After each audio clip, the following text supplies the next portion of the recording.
지금 합참에 공간이 조금 여유가 있거든요. 원래 지을 때 한 4, 5개층을 여유 있게 졌다 그래요. 합참에 공간이 많다. 이건 사실과 다릅니다. 합참에는 남는 사무실이 하나도 없고요. 그다음에 국방부 내에는 많은 부대들이 있는데 16개 부대가 있고 6,500명이 있습니다. 병사도 한 1,700명이 있고요. 국방부 내에 남는 사무실은 하나도 없습니다. 그러니까 밀어내기식으로 이렇게 도미노식으로 이동을 해야 되고 거기에 따른 부작용이 많다는 걸 먼저 말씀드리고요. 저는 이번에 청와대 집무실 이전이라고 하는데 사실 이것은 엄밀히 얘기하면은 국가 컨트롤타워의 이전이고 전쟁 지도부의 재조정입니다. 대단한 국가적인 대사인 것이죠. 이런 대사를 너무 또 의사결정 과정에 불통으로 밀실에서 이루어진 겁니다. 소통 없이.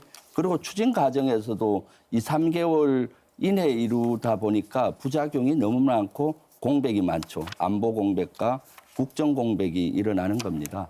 아마 저는 진도대로 간다면은 후세 역사가는 가장 졸속행정으로 잘못된 사례로 기록할 것입니다. 그래서 저는 5월 10일 취임하시면은 지금 모든 시스템이 갖추고 있는 청와대로 가셔서 마스터 플랜을 먼저 짜고 거기에 따라서 단계별로 무리 없이 해야 된다 이렇게 생각하고 있습니다. 단 하루도 들어가지 않겠다고 너무 명확하게 입장을 표명한 상황이라서 그 부분은 어떻게 될지 모르겠습니다. 합참 차장이 나와가지고 국회에 나와서 안보 공백이 없다고 얘기를 확인하지 않았습니까? 그래서 이런 부분도 함께 좀 고민을 했으면 네. 좋겠다. 합참 차장이 국방위에서 뭐 안보에 공백이 없다라고 한 것은 사실은 속기록을 보면 정확한 것은 합참 차장은 총체적인 안보에 대해서는 제가 얘기할 수가 없다. 단지 현행 군사 작전은 이상 없다라는 얘기를 했습니다. 안보는 비군사적인 분야도 많아요. 테러나 사이버라든가 여러 가지. 그걸 다시 말씀을 드리고요. 인수위 기간은 사실은 현황을 파악하고 계획 5개년의 국정과제를 염출하고 계획하는 단계입니다. 행동하는 단계는 아니에요. 왜냐? 권한과 책임이 없기 때문이죠.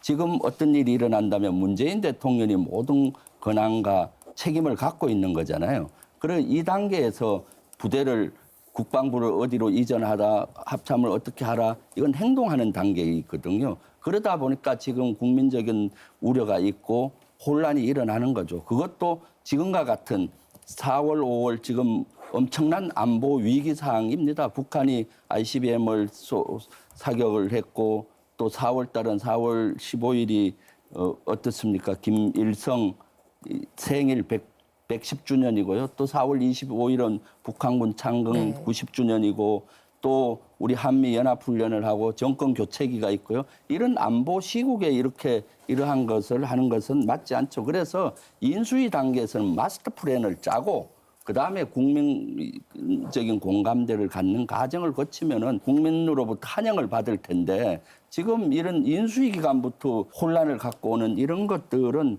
우리가 정확히 짚고 넘어가야 될 거라고 봅니다. 국방부 합참 바로 몇백 미터 옆 건물에 국방부에 있는 사람이 핵심 지휘자들은 합참 건물로 몇백 미터 이전하는 것이고요. 나머지 안에 있는 경내에 일부 분산 배치를 하는 겁니다. 그러면 국방부하고 합참이 그러면 원래 떨어져 있었냐? 아닙니다.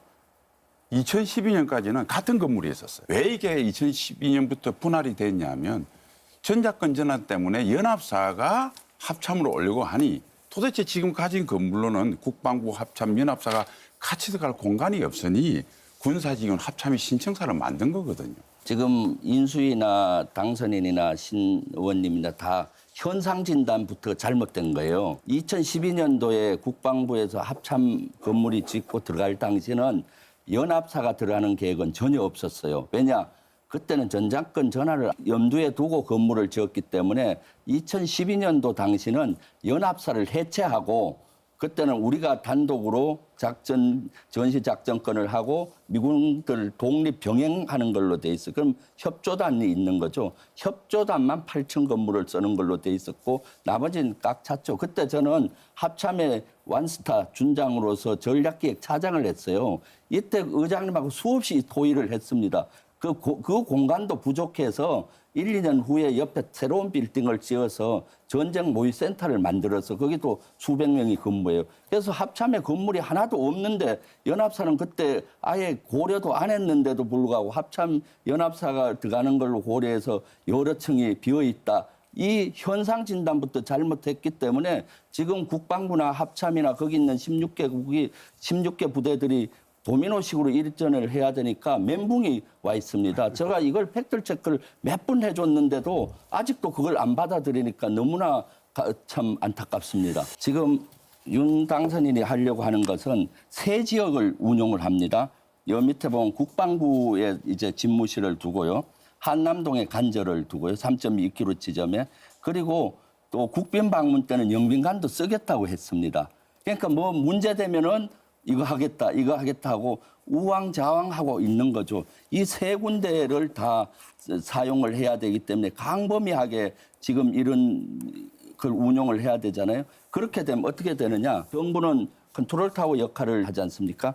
컨트롤타워 이전에 큰 문제가 발생을 합니다. 컨트롤타워는 한 60개 체계를 가지고 있고 2,000에서 한 3,000개 이상의 매뉴얼로 지금 하고 있습니다. 그런데 국방부에다가 이런 모든 시스템을 설치를 해야 되는데 설치를 하는데 한 3개월이 소요가 되는 겁니다. 3개월. 예, 그러니까 공백은 당연히 일어나는 거죠. 인수위 측에서는 합참 건물 벙커에 가서 하면 된다고 하는데 합참에서는 할 수 없는 것들이 너무 많아요. 예를 들면은 전력에 관계된 체계, 전력 수급 체계라든가 지금 전력 예비량이 얼마기 때문에 어떻게 한다든가 지진에 대한 그 조사하는 체계 또 교통망에서 CCTV라든가 또 사이버 간제 체계 이런 것들 한 반 이상은 국방부에는 없어요. 합참에도 없고 그런 것들을 할 수 없기 때문에 안보 컨트롤 타워에도 문제가 생기는 것이고요.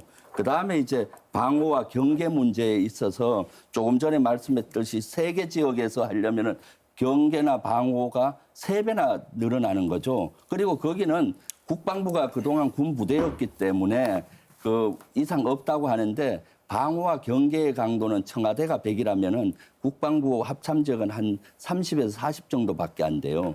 그런 갖추지 않은 상태에서 가기 때문에 문제가 생기는 것이죠. 그리고 경호 문제도 3군데로 나누어서 하잖아요. 경호 인력은 제한돼 있습니다. 그럼 훨씬 더 늘려야 문제가 없지 않겠습니까? 대통령의 안위는 국가 안위와 직결되는 겁니다. 그래서 이런 여러 가지 안보 공백이 우려가 되는데 지금 국민의힘에서는 안보에 대해서 너무 안일하게 생각하고 너무 협소하게 보는 것 같아요. 청와대는 그런 컨트롤 타워를 해야 되는데 취약점을 가지고 있으면서도 간다는 것이죠. 예. 그럼 김 의원님은 이런 말씀하신 그런 체계가 안보 불안 공백 없이 만약에 이루어지려면 어느 정도의 기간이 필요하다고 보시는 거예요? 한 3년에서 한 5년은 걸립니다. 왜냐하면 방공 시스템의 진지에서부터 모든 걸 또 갖추어야 되거든요. 지금 청와대 위에는 비행 금지 구역이 있어요. 8km. 내려오게 되면은 4km, 3.7km만 하겠다 하잖아요. 이것은 사실은 작전에 대해서 잘 모르는 거예요. 사격 금지 전에 오면은 경고 사격을 하든가 경고 완충 구역이 필요한 겁니다. 그래서 결국은 강남 전체가 필요한 것이죠. 요걸 조금 시청자분들 설명을 조금 네, 더 자세히 자세히가. 하면은 여기서부터 청와대로부터 8km 이 지점이 비행 금지 구역입니다. 요 안에 빨간 원은 오면 바로 사격하는 데고 외곽 8km는 경고 사격을 하고 단계별로 하게 돼 있어요. 예. 그런데 이 밑에는 이빨 빠진 것처럼 빠져 있잖아요. 왜냐하면은 지금 용산구 일대는 연합사나 합참 국방부가 있어서 헬기라든가 비행을 보장해야 되고 한강은 주요한 육군 항공의 일반 헬기의 그 항로이기도 하고 재재난 때문에 이걸 비행 금지 구역을 하지 않았습니다. 그런데 지금 국방부로 가면 인수위에서 얘기하는 것처럼 3.7km를 한다 하더라도 네. 어떻습니까? 용산구 이촌동이 들어가고요. 예. 한강이 들어가고 강남구 일부가 들어가지 않습니까? 지금 4차 산업혁명 시대에 택시 드론이라든가 이런 물류는 한강을 통해서 지금 하려고 합니다. 그러면은 이런 택시 드론이나 드론은 도시 중심으로 갈 수밖에 없잖아요.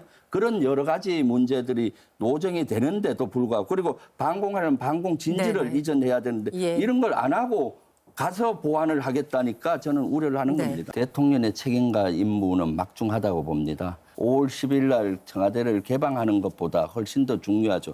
국민은 대통령이 제대로 임무 완수를 하기를 원할 겁니다. 소통도 그 임무를 완수하기 위한 한 방법에 지나지 않습니다. 그래서 저는 윤석열 당선인께서 업무 우선순위를 먼저 민생이라든가 코로나 극복, 안보 위기 극복 이런 데 두시면 좋을 것 같고요. 청와대의 이전 이런 국민적인 대선 지금 논란이 되니 첫 단추를 우리가 잘못 끼면 어떻습니까?